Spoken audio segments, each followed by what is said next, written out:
What if writing your book wasn't just a dream project, but the most powerful, purpose-driven asset in your business? Today's guest, Natalia Hooker, is rewriting what it means to publish with heart, soul, and strategy. And trust me, this episode will make you see authorship and leadership in a whole new light. Welcome to Female Founder Unplugged, the show where we cut through the noise and have a real, raw conversation about what it takes to build and scale a successful business as a female entrepreneur. I'm Lindsay White, people strategy expert, leadership coach, and fellow founder.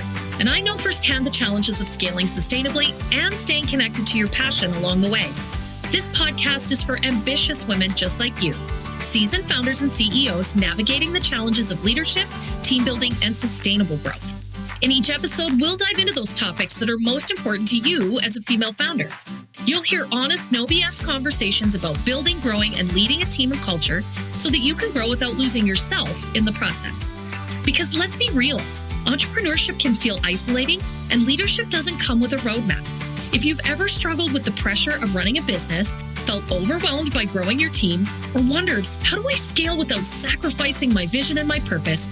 You're in the right place. Let's get unplugged.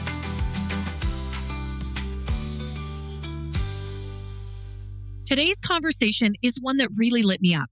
If you've ever dreamed of writing a book or already have but felt overwhelmed in the process, you'll want to lean in. Natalia Hooker is a hybrid publisher, mother, and mission-driven entrepreneur who's built a business that blends flexibility, passion, and global impact. From crafting custom children's books while raising her daughter to supporting freelancers in war-torn Ukraine, her story is proof that you can scale with soul.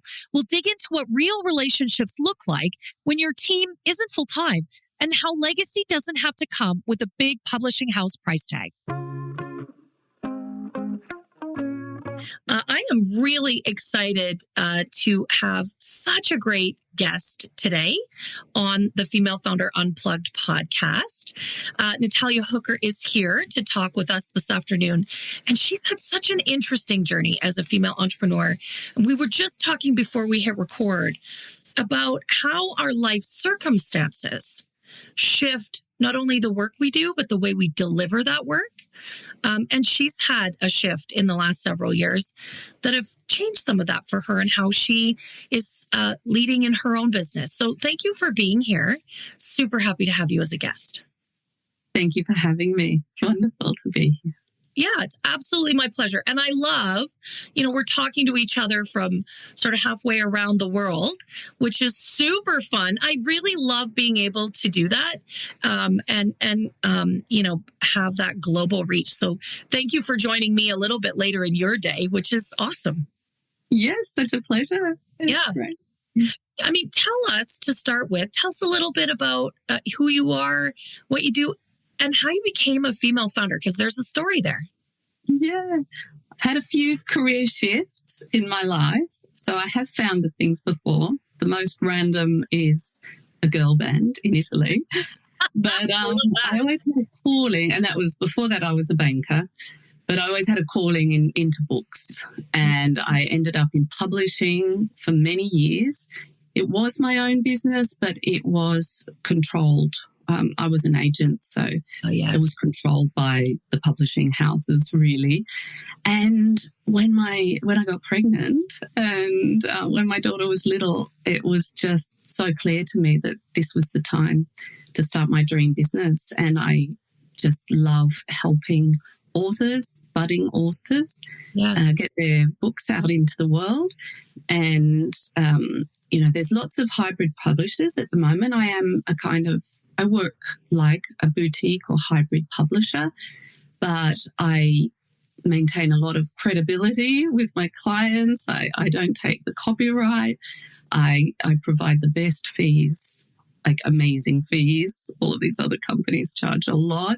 And I just want to provide this incredible service to people. I love it and I enjoy it. And I'm just so happy to be able to help my clients.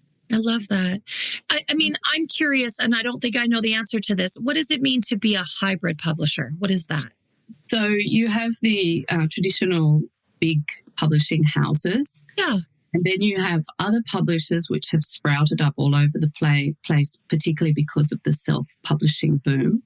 Right. So what it is, you pay a fee up front and they help you sometimes write the book, edit, format, create the cover. Right. It's really a service depending on what the author requires. Right. So usually a lot of hybrid publishers, they just offer a whole package, but it can be thousands. Yeah. And I try to just break it all up and to not charge such high fees. And, because I've had so many years in publishing, I have fantastic contacts. I just feel I don't need to charge that much. It still makes the project worthwhile for me. And I'm so happy to do that for my clients. I love that. Thank you for explaining that to me. And I certainly, I certainly know lots of women that have done that process. And you're right. It can be, daunting just to write the book. And then, some of the fees can be cost prohibitive. Mm-hmm. I totally get it. I love that your passion for this causes you to think, wait a minute, can I make this something that is more approachable and more affordable? And I really feel you can. I source the best people to assist. Yeah. And I don't have full-time employees under me. I always use freelancers, and it will depend which project it is, which freelancer will be the best for that project. Right. And I just feel I'm able to make this work. And with the others, I think it can get a bit extortionate. Yeah. Yeah. And, I think it's difficult, right? Like we have this, I want to always promote, this charge what you're worth. We hear that a lot. And we all deserve to make money. There's nothing wrong with being a profitable business, doing what you love, doing what you're good at, and making money at it. But there is this place where what is truly a reflection of what your value is, and beyond the money. Right? I think there's a space there where we can operate, be profitable, be growth oriented, but yes, not be extortionist.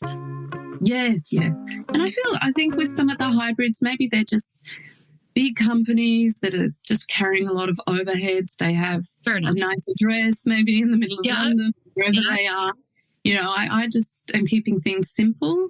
I'm a mom of a young child. So, I just want to be at home. I just keep it all simple. And with my way, I've just been able to have amazing customers, amazing books, amazing clients, but without doing the whole, Yeah, certainly, not having all the overhead makes a big difference. I've had a home-based office for many years. And I recognize that when you have office space, when you have full-time staff, that adds expenses and puts pressure on that revenue line. But I do love this idea of that you are, not only able to be flexible, but like really customizable and bespoke. You talked about you bring in the right people for the right project. And I think that that's critical. It is for a book because, every author obviously has a unique voice and a unique vision for their books. And there's no cookie cutter. Yeah. It can't be treated that way.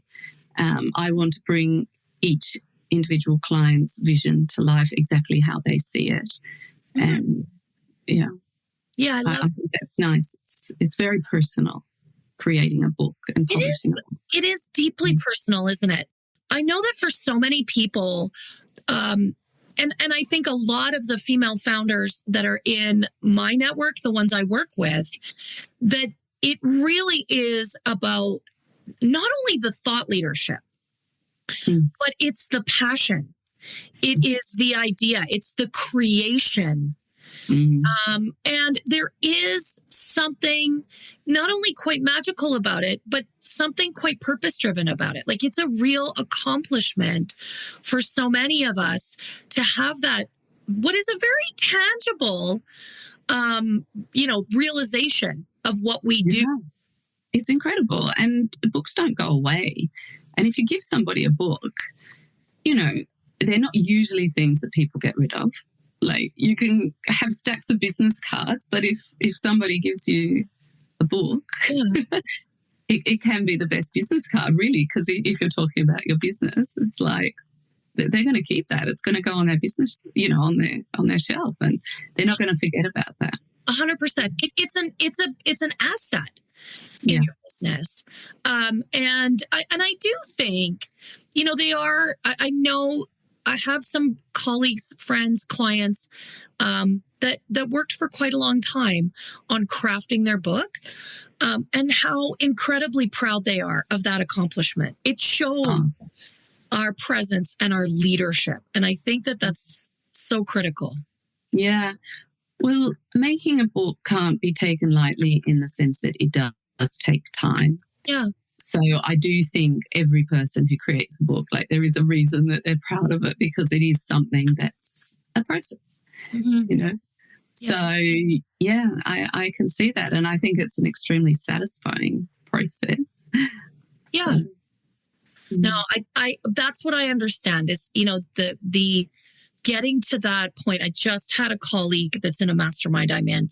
Her book is coming out here at the beginning of the month. And she is so pleased to share it. She is so proud of that accomplishment. And it's a culmination of so many things for her. Fantastic. And that's really cool. Yeah. Yeah. And they have it for life, and your friends, your family, your colleagues, the whole world now, with all of this online publishing and everything. The whole world can have access to it. So we really have the power to change lives and change the world through books. Yeah, we do. Now, I'm curious. I mean, you're working with your clients to try and help them develop not just the book, but all of the pieces that go along with that. You're bringing in freelancers or consultants to work on these different aspects of the book. Yes. That's, we often think about leadership in our business that we have to have someone that reports to us, but that's a heavy leadership lift right there. Tell me about how you navigate that. Yeah, well, I have a team of my preferred people that I work with. And as time evolves with each person, you just get to know them so well that it becomes like, yes, they're going to be perfect for this project. Sometimes it's a bit more risky, but I usually know exactly who it should be. And at the moment, I've been doing a lot of children's books because I'm in that space, because my daughter's that age. And so I do all the editing myself. Okay. But then I'll have an illustrator. Yeah. I usually use, I have like a handful of people in Eastern Europe. I'm part Polish, and when I worked in publishing, I did a lot in Eastern Europe, and I like their artistic style. I like working with them. But of course, it can be completely global, and I've worked with people from Pakistan, from the Philippines. I mean, I've worked with people all over. But and recently I have also been working with a lot of people from the Ukraine, and I just feel that probably has a positive impact on their life because they're getting some US dollars. So if there's somebody that I like to work with and they're in the Ukraine, I'm sort of veering towards that to help them. Yeah. I love that, being Canadian and having Ukrainian heritage. And in fact, Canada has the largest diaspora of Ukrainians in the world outside of the Ukraine. And so many of us here have links back as our ancestors would have come to farm. And so I love that that's a focus for you, is trying to support people who are caught in the middle of a conflict that they never wanted to have. What a lovely way to support them and to give them the opportunity to earn a living in the middle of just absolutely untenable circumstances. It's just quite unbelievable. It is. And it's still going on, and we don't know when it will finish. I just get, it really makes me feel a bit ill. So it's just a little thing. Yeah. But I really am making that that effort, and it's just such a pleasure. They're amazing. So such high skills and just incredible people to work with. Yeah. It makes me think about, this is part of why I love working with female entrepreneurs, is because females in their businesses, they create incredible communities. And you just talked about how you have these remarkable relationships with these people that work in their own business. They're freelancers. They're all freelancers. Yeah. And so what a wonderful community you've created, wonderful relationships, giving them the opportunity to be business owners. And then how women-led businesses really give back in community. And that's what's really powerful about us creating, founding, leading our own businesses. Yes. I agree too. Do it to build wealth. We do it to build community. Yeah. That's the way we are, isn't it? Sometimes I think, I just have to get better at charging more. But then I'm like, you know what? I love what I do. And as long as I have enough to pay the bills, it's fine. And as long as my clients as well bring joy, and I must say they do, that just makes it such a pleasure. I love that you said that. Like, again, I'm not denigrating. And I believe actually that we do need to be more comfortable talking about money, talking about wealth, talking about how we support and fund each other. I think, my business grows by referrals, people that I've worked with or that are in my network. And that is critical. And we have got to be comfortable being for-profit organizations. There is nothing wrong with making money as a woman, but money is just one metric of success. And you just articulated it. It gives you joy. It gives you pleasure. It gives you creative outlet. It gives you, there's strategic pieces in how these books come together. Yeah. That's an important marker of success too. Do you really love what you do? Does it give you joy? Definitely. And I feel all of that is like a road that's leading somewhere. Yeah. And previously always sort of being controlled by somebody else's whims or what they needed from their business. It was like, well, where am I going with this?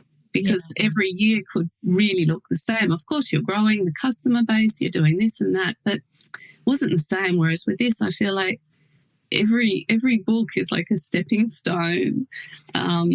They're also beautiful, and we're just building this beautiful library. The company's called Alaya Books, and I also have Alaya Books for children. And I just love like adding them to the library and just thinking, wow, we created that. That's so fun. And we'll make sure that there's links to Alaya Books and all of that in the show notes so that you can find what Natalia's creating. Because I'm getting shivers by just the pure pleasure that you radiate at doing this work.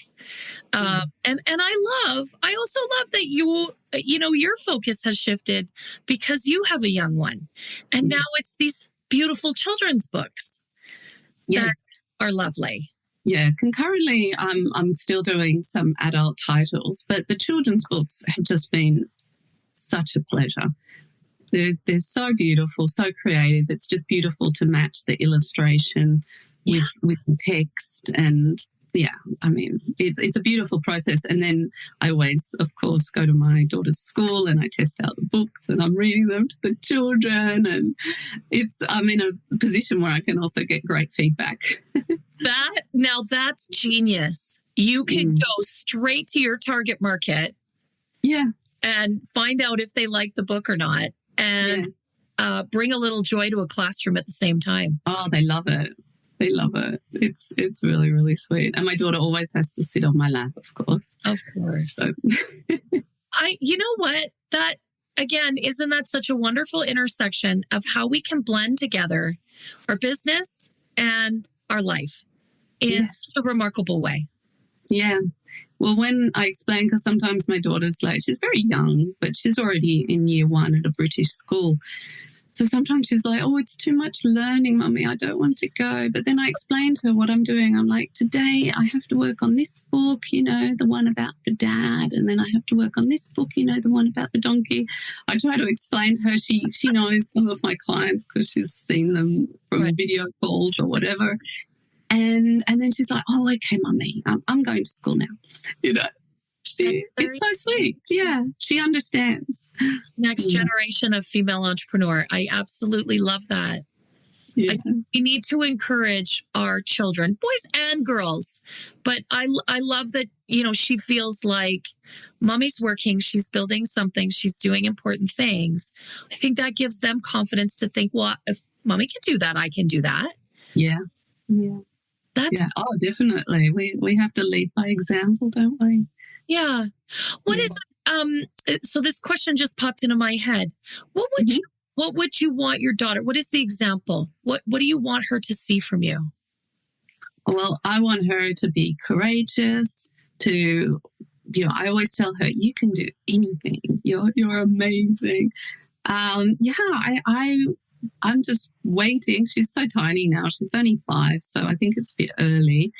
But if she wants to try some after-school activity, I just immediately say, yes, let's do it. She loves cooking. So I'm like, fantastic. Even if the kitchen's a mess, doesn't matter. We do cooking at least one day on the weekend. Other mothers I just hear saying, no, I don't allow it at home. It's like, if the kid wants it, I just give it, I just want her to express everything possible.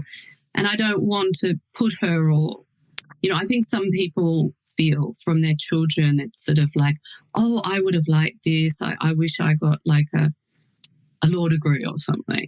Right. And then they're like, oh, why don't you do that? I don't want to put too many ideas in her head. I kind of want to see what lights her up. Yeah. You know what? I think as parents, we have to be super careful that we don't, sort of mirror our wishes, desires, expectations, or unfulfilled dreams, if you will. Definitely. On our children. Oh my God. We have to be quite careful to allow them to develop the way they are going to, not the way we perhaps wish them to or wish we had. Yeah. I say that the way. Yeah. And I know the parent has the best intention because they're like, oh, it would have been so good. But it's like everybody's so individual. Yeah. And I think, they do say if you enjoy your work, you don't work a day in your life. Yeah. And that's what I really hope for her, because I feel with my work at the moment, it's just such a pleasure. Oh, my God. Yeah. It's just, it doesn't feel like work. I'm like dying to go and do the projects, I do think that when you find what you're truly passionate at, and that lines up with what you're actually really good at, that is a space where you're right. The work is energizing. Yes. Sometimes it can be exhausting, but it is energizing. I mean, even if you're completely pooped at the end of the day. Yeah. And I think that's why so many of us actually do start our own businesses, our own consultancies, right? Is because we desire to do the work that we love and we're really great at. And how, you said it, how can we do that in a way that it doesn't just feel like we're doing the same thing over and over again? That we're actually creating something that's meaningful, even if that's just for us. Yes, no, exactly. And that's why it's so important that, like, I had this business idea bubbling for a very long time, but it never felt right. But it really took the pregnancy for me to go, all right, this is my moment, because I want to be on my schedule. Yeah. And it's like, oh, my goodness. And it wasn't easy. No. The first few years, Katya was so small, and, it was hard. And I was like, well, how do I find these clients? I didn't know. And I was never active on social media. Right. Of course, I didn't have a mailing list either. I had publishers I was in touch with, but not clients. Right. So I didn't really, it just took me a while to navigate everything.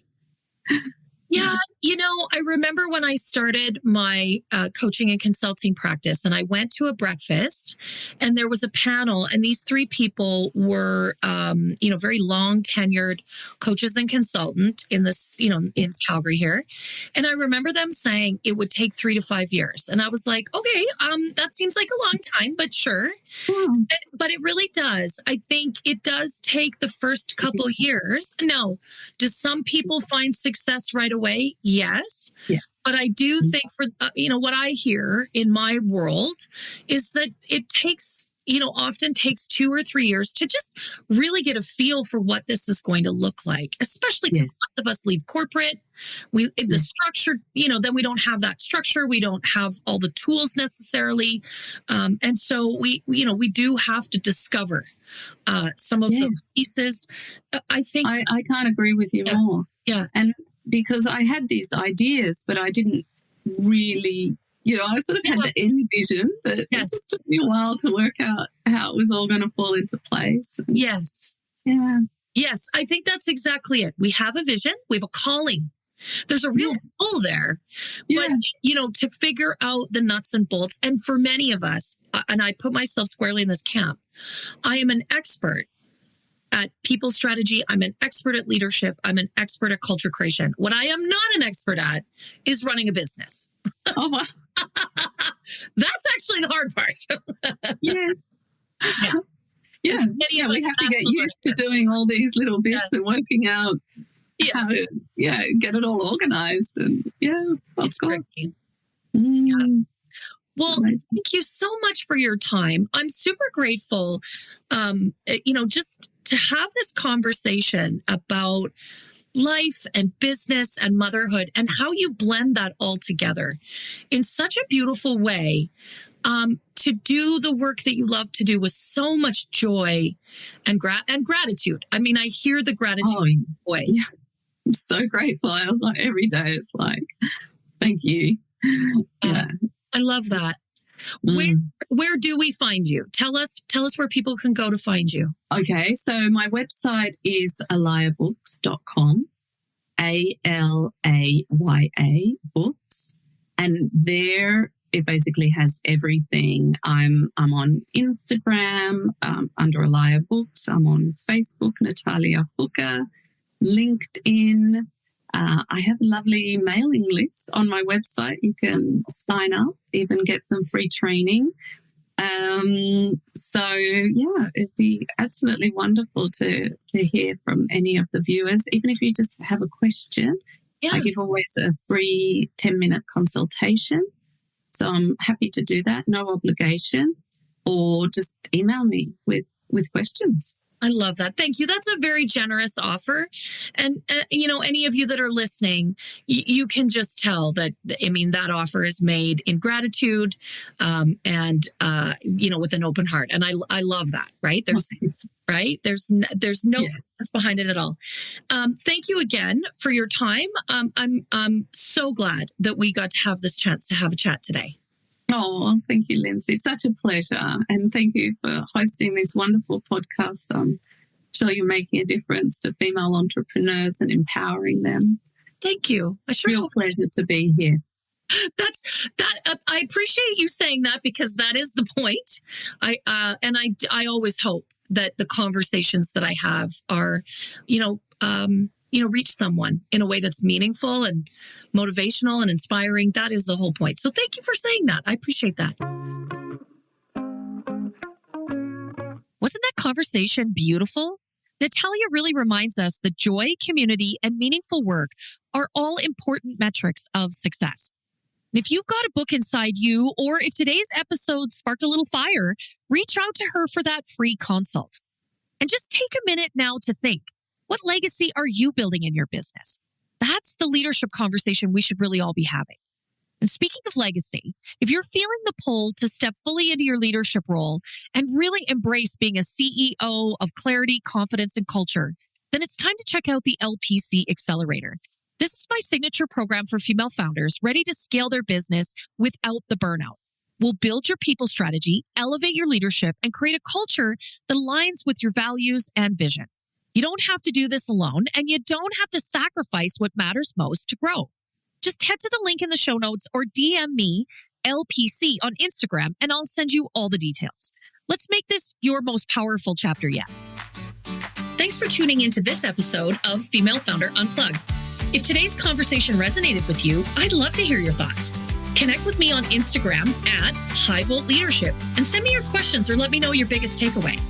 Looking for more strategies on scaling your business, building a powerhouse team, or leading with confidence? Head over to highvoltageleadership.ca or follow me on LinkedIn for exclusive content, resources, and special offers just for listeners. Until next time, keep leading, keep learning, and remember, the real magic happens when you're unplugged.